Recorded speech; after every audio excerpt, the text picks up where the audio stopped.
Hey guys, what's going on? Welcome back to RickyTube365. My name is Rick, and this is your channel, guys. So today I'm gonna talk to you. I'm gonna give you some reasons why you are not getting hired after the military.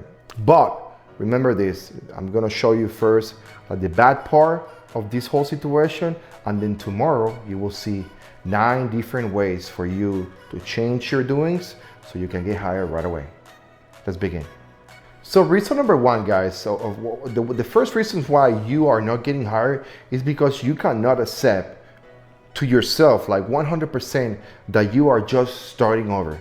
It doesn't matter if you're leaving the military with 5 stars, sergeant major of the army, or whatever the case may be, or you know, senior non-commissioned officer, or after so many 20, 30 years of service. The one thing that you need to remember, guys, is that you are starting a brand new career with a different demographic of people, with a different culture, and then the one thing that you need to remember, in some cases, not everybody, because some people will still in the system, that this won't apply to you, but to everybody else, you know, you're going to a place where there's no custom and courtesies, where people won't stand in very rest or attention when they speak to you, and people will challenge you at any single moment. Some people cannot get over the whole situation that you are just starting over, and some of the ways for you guys to fix that, or to fight that, is to take a break between you leaving the military and you starting your civilian career. You need to plan ahead. You need to take a break. You need to breathe in. You need to get some therapy if it works for you. I mean, there's a couple of things that you need to do in order for you to be with synergy, and you can perform well in your new location, your new job, your new area of responsibility. Okay, and the first thing I'm going to tell you guys, one of the main things that I see people is that they continue talking to individuals in the civilian sector like the same way they talk to soldiers, or airmen or Marines in service, and that's not always welcome. People will appreciate you, and they will appreciate your service, but at some point they'll be like, these guys kind of different, and they will let you know. So be ready. Now, number 2, guys. Number 2 is very common on everyone. Okay, to include myself. We leave the military and we believe that we are special, that we are one of a kind, that we are the greatest, after slicing bread, and in reality, it's not the case. Many people leave the military and they think that just because they have a security clearance, a couple of certs, and they've been leading people for years, they've been 10 times to a deployment area, that they will go into the civilian sector and apply all those experiences in the new work, and then it's not always the same. In many cases, some of you guys are leaving the military with, some of us leave the military with a degree and something to say, hey, I'm in business. But in reality, when you go to the civilian sector, right now there's so much competition for any kind of job that you need to be realistic, and you need to understand that you are not one of a kind, that there's millions like other people like you fighting for the same jobs. And a quick tool, a quick way for you to figure it out, how many people are applying for the same jobs, is just go to Indeed, and Indeed will tell you how many people are applying for the job, and it will sum your qualities, your strengths, and your education, and it will tell you, 20 people are applying for the job, 10 of them has a bachelor's like you, 5 had a master's, and 2 have a PhD. 1 or 2 they don't have education, or is not listed. So you need to understand that you are not unique, and you need to do the same thing that you did when you joined the army. You need to be hungry to get those jobs. Then next thing, number 3, guys, your resume is way too long.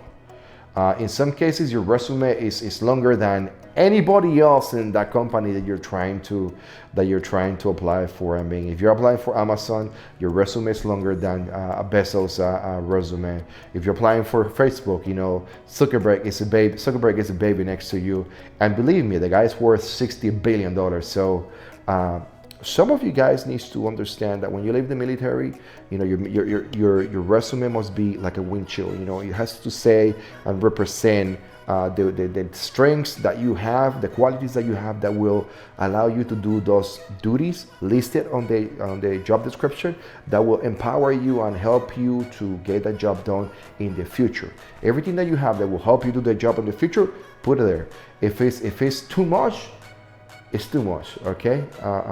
And the best way to see that is by getting in those forums, getting on Facebook, Veterans for Veterans, and then going to different seminars and listen to people. When somebody tells you, I think that 7 pages resume for this job at Amazon is too much, you know? I think that 20-page resume, you know what I'm trying to tell you? So we need to help each other, okay? Keep it simple, two pages maximum resume. I got some more for you. Number 4, with those resumes, a big problem that I see all the time, including myself, I see, you know, sometimes I sit down to hire people for the place where I work. And then one of the things that I see is that, oh, I see this Army guy just like me. Man, he's coming from Joint Base Louis McCord, same place where I was. I kind of think that I know this guy, you know, because I just retired last year, but it doesn't sound like, but let me give him a hand, you know. And as I go through his resume to trying to, you know, recommend him, you know, because it's on the pile that I need to recommend. Oh, by the way, the guy didn't spell check the resume. And then I find like 10, 15 different errors. Then how I'm going to tell HR, this is one of the candidates that I think that is that cut the mustard, you know. Because everybody has the same thing. Let's say for one of my IT jobs, we require for you to have a secret clearance and 2 certifications, okay, 5 years experience. Then I have one that has no military experience, one that has military experience, okay? Which one should I recommend? I'm gonna recommend both because both meet the minimal requirements, and it's not up to me to make the final call. But when I put the resume for my military guy and I see those mistakes, I know from the beginning that he's gonna get declined. He's not gonna get the job because his resume will not pass the system. He won't cut through the system. So proofread your resumes. One of the other things that I see people doing or not doing is they don't have a LinkedIn account, and that just is ridiculous. Because when we are in the final stages of hiring somebody for a very serious position, we like you know, the hiring managers like to go and see if you have anything crazy in social media. You know, they're trying to see if you belong to some crazy gangs or something. It's part of their background check that some hiring managers do. And then when they put your name on LinkedIn, or you don't have a link on your resume, or you have a LinkedIn profile but you just have a picture and some data from 1943 that belongs to somebody else, or a default profile, it's really sad to me to tell you that, you know, they're gonna look down on you.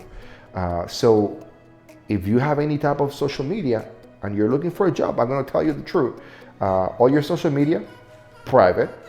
Nobody needs to be getting noisy on your social media, but your LinkedIn profile must be sharp.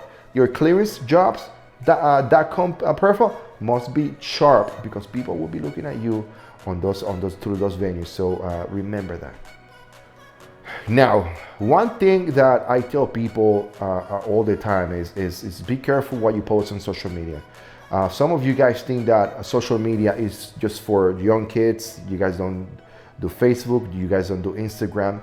And in reality, those 2 platforms help many businesses, not every business, but help many businesses to do their day-to-day business. So I will say to all you guys, have a positive attitude in social media, because the last thing that you want is to get hired for a job and somebody comes out, you know, 2 months down the road and tag your business, tag you and say, this guy said this racist comment 10 years ago, and guess what? You know what's about to happen. So, I condemn all racism and those homophobia, all those, ism, whatever they are, whether what I'm trying to tell you is that what you put in social media, it stays with you forever. So be very careful. One of the other things that I get with individuals that we try to hire is that they don't prepare for the interview. I'm gonna give you a pure example. If you're hiring somebody for a networking job, we are going to ask you networking questions. So it's up to you to revise your Net Plus and your CCNA. If we are hiring somebody for a human resources position, it's up to you to check your PMP, to check your human resources regulations, to brush up, because we're going to ask you questions about human resources. If we are going to hire a doctor, we're going to ask you some medical stuff. So you have to prepare for the job. You have to prepare for some basic interview questions, and you definitely need to have that elevator pitch, 30 seconds, 45 seconds, quick, because we will be looking at those answers, and then at the end of the day, 5-6 people are going to get together and say, hey, I give so many points to this guy, he got the most points, he gets the job. So be ready. I want to say to you guys, thank you notes. Don't take them for granted. Some companies don't want you to send thank you notes, or they don't say that you must send one. Always send one, okay? Always. And then when you send a thank you note, just don't say thank you.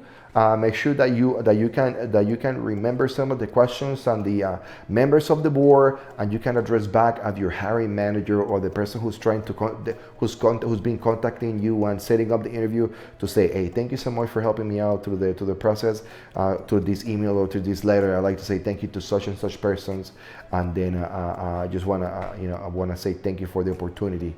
Make it brief, but don't make it too brief where you just say thank you.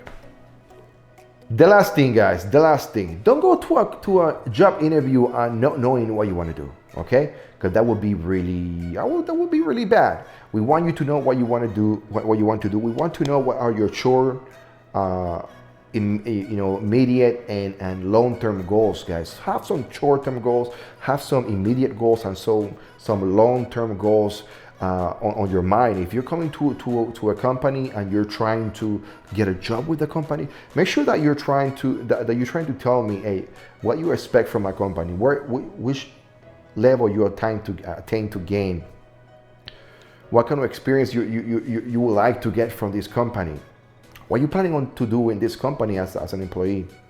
And the one thing that I will tell you is don't go to a job interview and tell the guy that is trying to hire you, well, I'm aiming at your job, I want to do what you're doing. It's not going to work. It sounds okay, but in reality, if I'm hiring you and this guy got potential, I'm looking at you, you ain't getting hired. You know what I mean? No, I'm not saying that. What I'm saying to you guys is be mindful about the questions that you make in your job interviews. Be mindful about the things that you express and how you express yourself, because that can be the deciding factor between getting a job and not getting a job. So anyway, I give you 9 easy ways for you to think about it before you go to your interview. Remember, guys, that this is not perfect. I am not perfect, but I want you guys to do good in your job interview. Please, if you haven't done it yet, subscribe to the channel. If you have any questions, put it in the comments below. And remember, tomorrow I'm coming here and I'm gonna talk to you about 9 things that you need to get ready, sharp, in addition to these 9 for your job interview, so you can ace the interview and you can leave the interview area with a sense of fulfillment, with a sense of victory, because that's why I want you guys to be nothing but a victor when it comes to getting your job. So I think this is it for today, guys. I will see you in my next video. Don't forget to subscribe. Have a good day. Bye.